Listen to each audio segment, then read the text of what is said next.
Bhfuilm fáilte a chur ribh on Dr Kristel Miller of Ulster University. I'd like to welcome Dr Kristel Miller from Ulster University. Kristel is a senior lecturer in strategy at Ulster University. Her areas of expertise are innovation, strategy, business models, and competitiveness.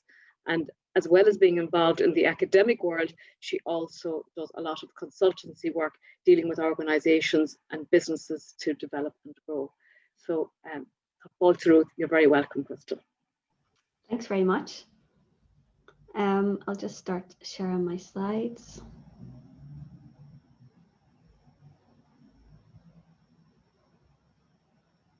Okay, so thanks very much for having me today. I want to talk through a number of different things that hopefully will help you all in getting started in your innovation journey.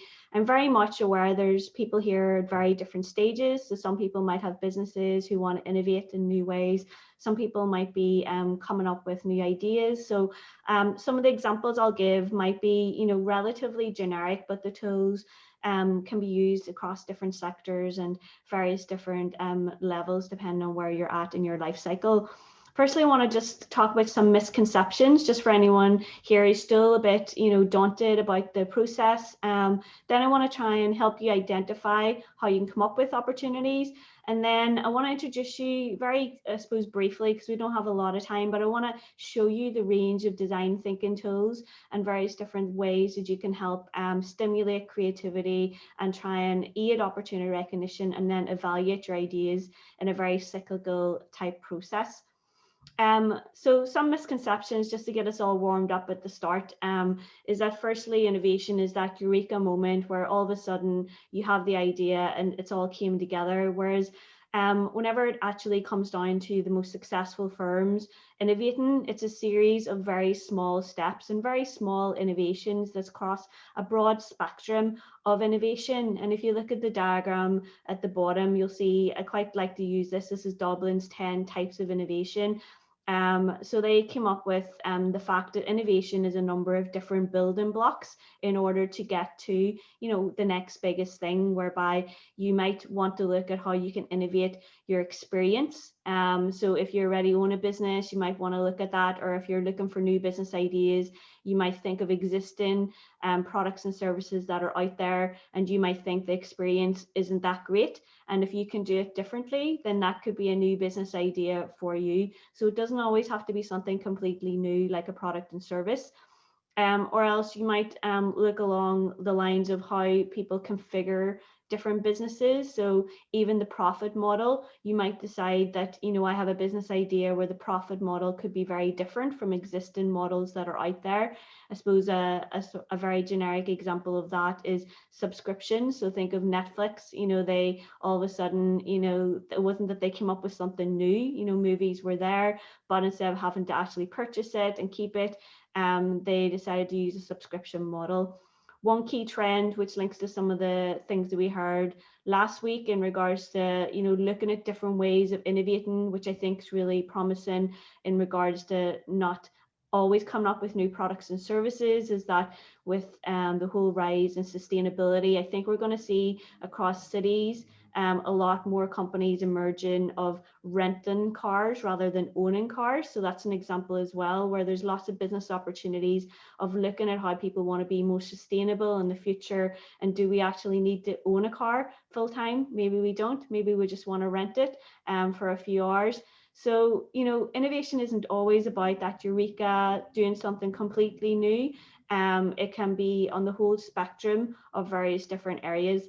And then the other one is that innovation is expensive. So yes, very traditional R&D can be expensive. However, for yourselves, you're in a very, great opportunity where you have so much support around you that whenever it comes to developing new ideas, you'd be very surprised at how much support and guidance and funding and help that you can actually get. So I wanted to sort of just introduce with that to get our minds warmed up in regards to what innovation is and how we can really think about innovation. And you might be thinking, well, I really want to innovate, or I really want to come up with a business or be an entrepreneur, but, how do I actually recognize opportunities? Where do I get my ideas from? And whenever it comes to opportunity recognition, I quite like this on the left where it says some see empty space, others see opportunity. And that's always something I always put across the businesses that I work with or the MBA students that I teach, is that when it comes to opportunity recognition, it's about looking at existing things differently. And there's almost three ways that I like to categorize on how you identify opportunity. The first is trend analysis. So on the left, you'll see various different forces that are out there, whereby the obvious way of looking for opportunities is looking at how the world is changing. So if we look at economic forces at the moment, the world is changing in so many different ways in regards to the economy at present with COVID, which brings, I suppose, opportunities as well as challenges. And the challenges to me is opportunities for new businesses. The number of new businesses that I've seen start up in the last year, has been really, really great. Things that are, I suppose, people whose core industry perhaps has been hit very badly, who have decided to set up small businesses, doing things that they actually are good at. So whether it's like food type retailers, or whether it's different delivery type services, or coming up with new innovations linked to PPE. You also want to look at social forces. So what's actually new, what's the millennials want in the future, what's the different trends that the demographic trends that you're going to jump on board with. The fact is we're going to have a more elderly population in the future. So there's definitely opportunities there in regards to what they need, which is going to link to some of the other points I'm going to make in a moment. Or else the millennials now, they look at the world very differently. They have a lot of various different morals. For instance, they're very much into sustainability, ensuring that to protect the environment. So there's lots of different cultural and social changes. A company that I'm working with at the moment, so we do some work in the dairy sector at the moment, and a lot of people are moving to non-dairy alternatives, which they see as a threat. But now they're developing new value-added products that are linked to putting protein into non-dairy products. So there's always opportunities there. Technological advances, I think we heard some great ones last week in regards to the finance cluster. So as we know, new technologies bring new opportunities, and it also leads to the new way of using old technologies. I'm going to give you an example in a moment of that in regards to Walmart. And then obviously political and regulatory changes will lead to new opportunities. So for instance, new legislation linked to the environment will lead to an opportunity either for your business to help other businesses change to that legislation, or for you to come up with a new business idea. Other ways whenever we're thinking of opportunities is it's often along the lines of solving a problem. So on one side, you have looking at your trends. So what's going on in the environment that I can actually maybe sit down and really delve into and think, where is there a gap here? Another way, as I said, is about trying to solve a problem. So a problem that you have, perhaps that people that you can see, or it links to my bottom point there. It could be a problem that a customer has. And I always like to use the term become a need seeker. So the best entrepreneurs are those who are actually seeking out to fulfill the needs of the market or the needs of particular individuals or consumers, because ultimately your business needs to have value for the purchaser. And so we're going to talk through a few of those things now. So in regards to trying to solve a problem or fill a gap as such in the market, really, firstly, you want to try and, I suppose, be very open to those problems and opportunities. And design thinking, that I'll show you some tools in a moment, is one way of doing that. But I want to give you a few examples before I introduce you to some design thinking tools. But if you think of a problem, so a problem could be something, as I said, you encounter on a daily basis. It could be asking your employees of problems that they encounter. It could be walking down the street and being present in everything that's going around you. Like there's many times I walk down the street, don't really pay attention to anything, don't see anyone. But if you actually be present in every environment that you're in and look for those opportunities, you can identify gaps. But then obviously not everything is a business opportunity, and that's important to be aware of. So how do you evaluate that So once you identify that there's a problem that someone has, some problems, may not be a business opportunity. It might still be a problem, but others are. And that's for you to then sit down and jot down and really think, is this an actual business opportunity? And I'll give you some techniques to do that later on in the presentation. And then obviously, if it is, then you can then think, is it a new business model? Is it a new product? Is it a new service? Is it, that I'm going to provide a new experience? So as I said, it isn't always products and services. I want to give you an example here, which is a very basic example. So I'm very aware that a lot of us are in various different industries, but an example is, there was a gap in the market whereby there was no gym. So gyms, used to close at a certain time, opened at a certain time in the morning. So no gyms open for 24 hours a day. And also another gap is that just some individuals are too busy in their life to travel to a gym. They, don't like working out also by themselves. So they wanted to do grip classes, but maybe they have family, they don't have time with work and family for that traveling back and forth to the gym. So those two things, people obviously seen there was gaps in the market for those things. And then they sat down and thought, well, what is the business opportunity here? And so for one is that, maybe we could develop a service that meets the needs for people who work outside the usual hours of 9 to 5. And then for the second gap, they thought, well, is there a way we can simulate or give across the feeling of a grip classes at home? And then the businesses that, have taken off due to that is, there's lots of gyms now that are 24 hours a day. I've just put up a few names of a few. And then for the second one about simulating grip class at home, like there's a whole rise in gamification of exercise at home, whereby now, you can rent or buy bikes and, you have the virtual reality. And I think that's going to be really big in the future, more virtual reality brought into the home. So there's lots of opportunities there. The other one I mentioned, which I suppose a bit of a hybrid of solving a problem versus looking at trends. So whilst, Walmart, a very, I suppose, obviously American example, but there's some really cool videos on YouTube if you want to have a look on what they're doing in regards to robotics. So they had a problem that a lot of their employees' time was being utilized on very mundane, repetitive tasks. And so they basically looked and found that there was technological advancements, which means that they can have now more intelligent technologies and robotics to do a lot of the, I suppose, mundane jobs. So in the top picture, you can see there, they have implemented robotics in order to scan the shelves and be able to identify where there's gaps, where there's pricing, incorrect pricing. And they also have like a mop down there, which I'm sure we could all, some of us do in my house anyway. And so that freed up customer time to provide a better customer service. So there's lots of ways of identifying opportunities. And if there's anyone here who wants to share, maybe that you have a business at the moment which was solved out of a problem that you identified or that someone had, feel free to share with people in the chat. If you're sitting thinking, I'm going to develop a new idea because of that, and you don't want to share, that's no problem. You can maybe speak to the advisors later on.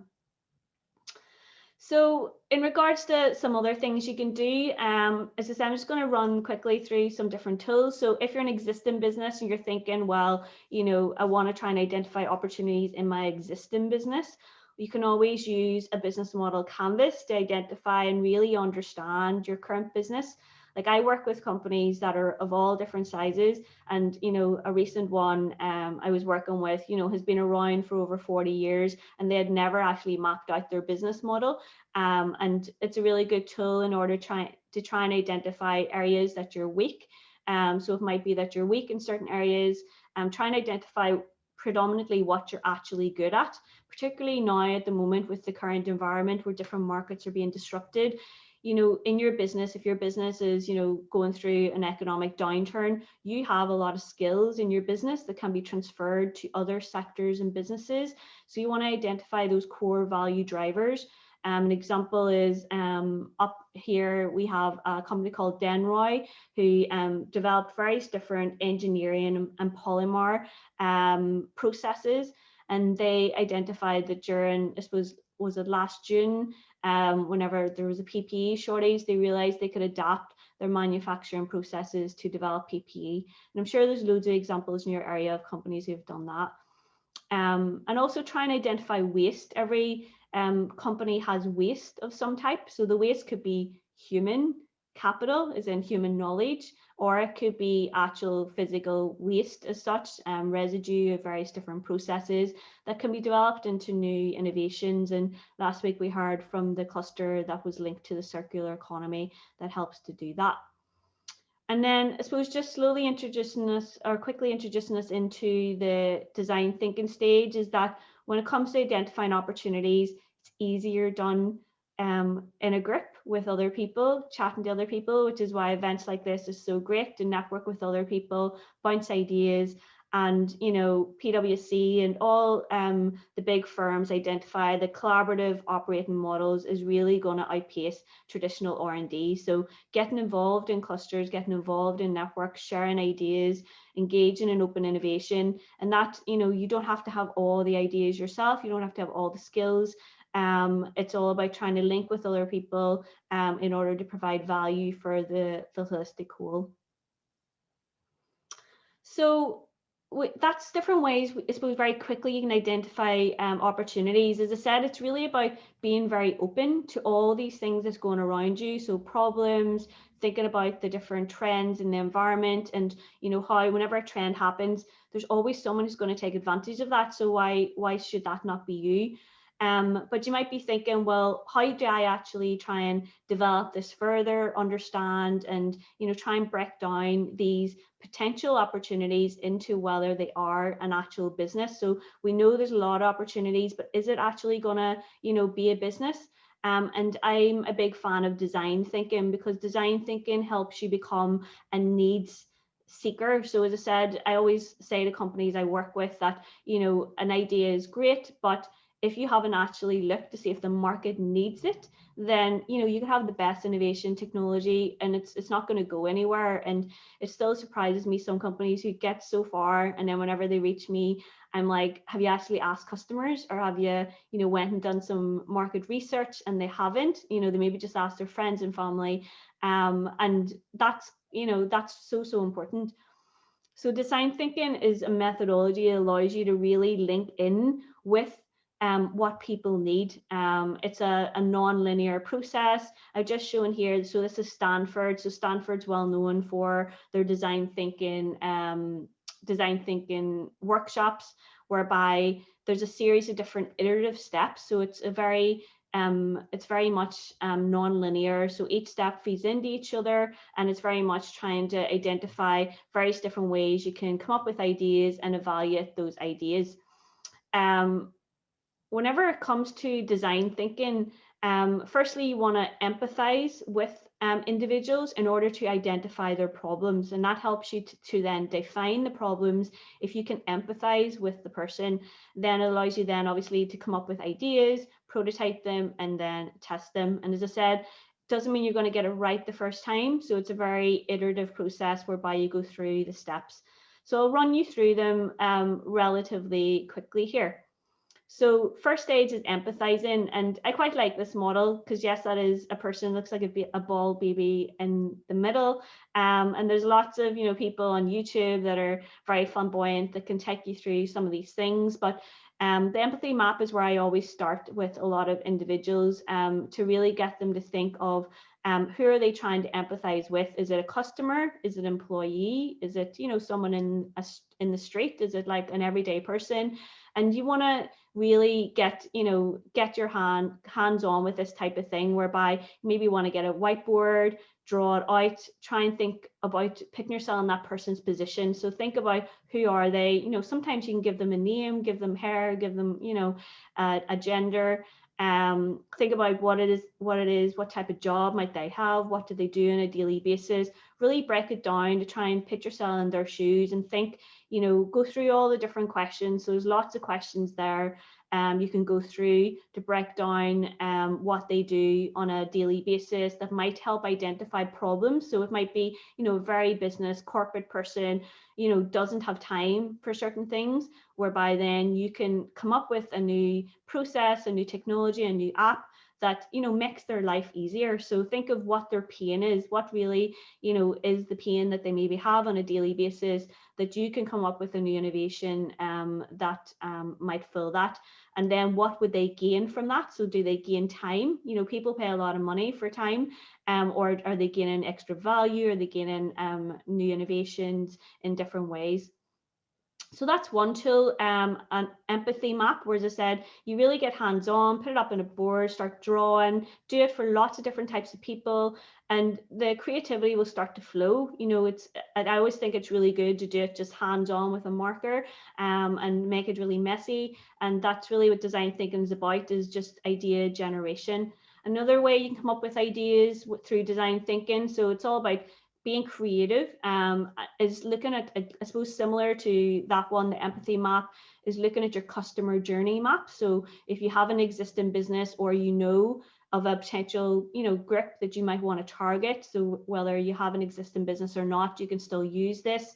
Again, think about what is their journey. So if, for instance, you own a software business or a financial services business, you know, and they're using particular software, then put yourself in their shoes, take yourself through their journey, think of where they're encountering challenges in the journey of using your product or service, or if you have a new idea, put them in the journey of, you know, using what you're going to come up with. And again, then break it down, very minute steps to really understand what they're going to be thinking about your brand. You know, what stages are they going through? Is there issues and challenges they're going to encounter at different stages? And think, how can I make this better? How can I meet their needs to really target them? So you also can develop, you know, a buyer persona. So these things are all quite similar. This is quite a marketing a thing which you can use at the very start of idea generation as well, whereby again you just map out who is your standard typical buyer, what do they look like, what do they do, and you know, what type of income do they have, you know, and this will help you with all things like your pricing strategy, with the image, even colors of, you know, of your branding. Really trying to determine and break down who your buyer persona is. One thing I always see a lot of companies I work with who are like, oh, my product or service or new business model is attracted to everyone in the world. You know, you have to really segment down who your customer is, because realistically, maybe everyone in the world can access it, but who are you going to predominantly target at the very start? And you know, what do they look like? And again, try and understand, if you were them, why would you buy your product or service, or your new business idea? Why is your new business idea attractive to them? And these might seem quite simple, but from all the companies I worked with, they always really struggle to actually tell me what their value proposition is. So they can tell me what their business is or what their idea is, but they often struggle to differentiate that from what is the actual value for the market or for a particular group. So you might have different value to different types of customers, and it's important you know the language to use in order to sell to that particular type of customer. And so that's always good at the start in order to evaluate whether you have a business. Other one, this is, I suppose, a bog standard one, brainstorming techniques shouldn't be underestimated. And even with research that I do, I like to brainstorm with other people, because by the end of the brainstorming, at the start, you might think, I'm not coming up with any sense. And at the end, you actually end up with a solution. The more that you talk, the more you run through things with people, it actually comes with a solution. So same, you know, if you identify a problem either in an existing business you have, or if you're trying to come up with a new idea, as I said, look for problems in the market, look for problems that people are facing every day, problems that you face. A lot of good businesses is a problem that you've faced personally. You know, think of Airbnb, like, you know, I came out because they couldn't pay their rent.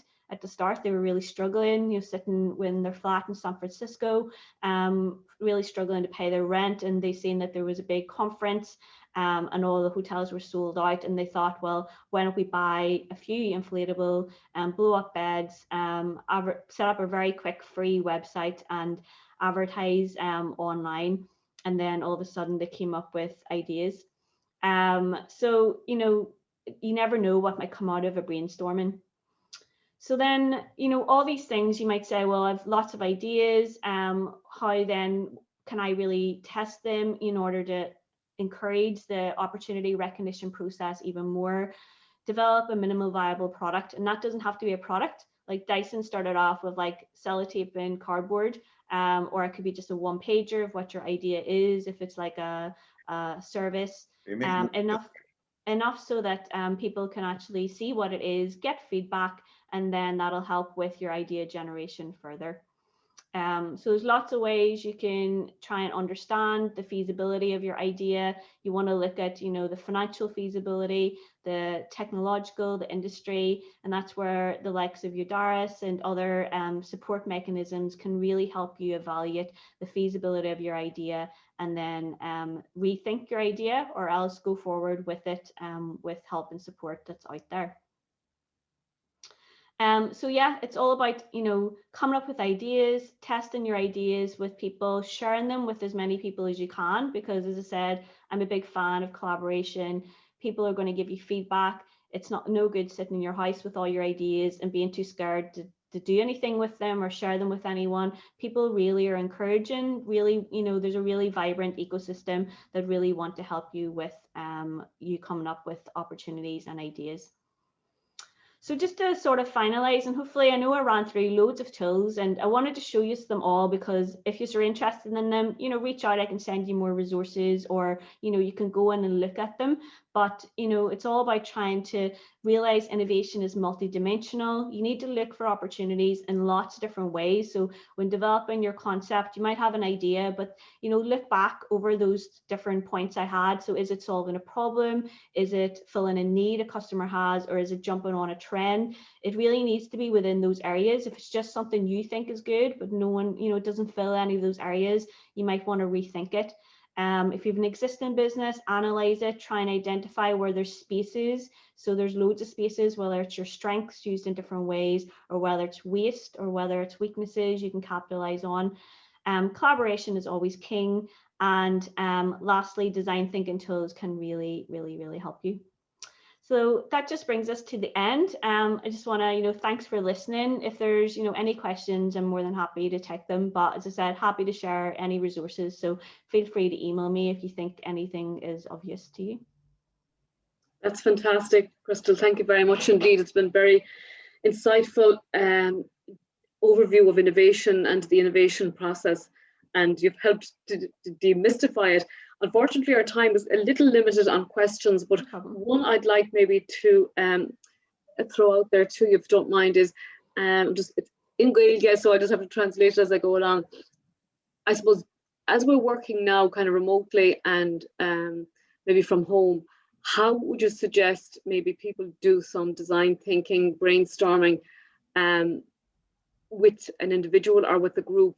Are you talking about using a whiteboard kind of virtually, or Zoom, or would you have any suggestions of how to approach it in the current climate we're in?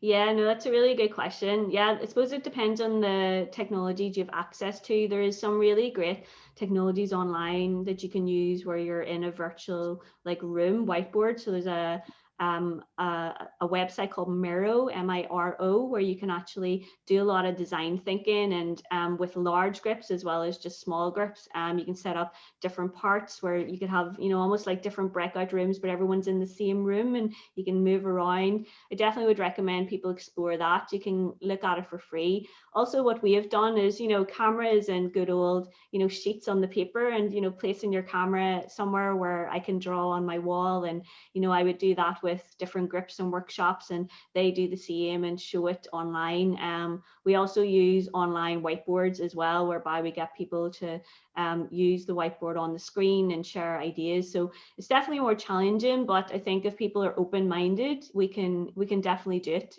from a distance. That's fantastic advice. Certainly something to be taken on board. So I appreciate that your time is precious. So we're going to, I suppose, say goodbye to you, and thank you sincerely for your time, both this week and last week. You've been very open and available to us, and I'm sure people are free to contact you privately if they so wish. And the best of luck with everything. Thank you.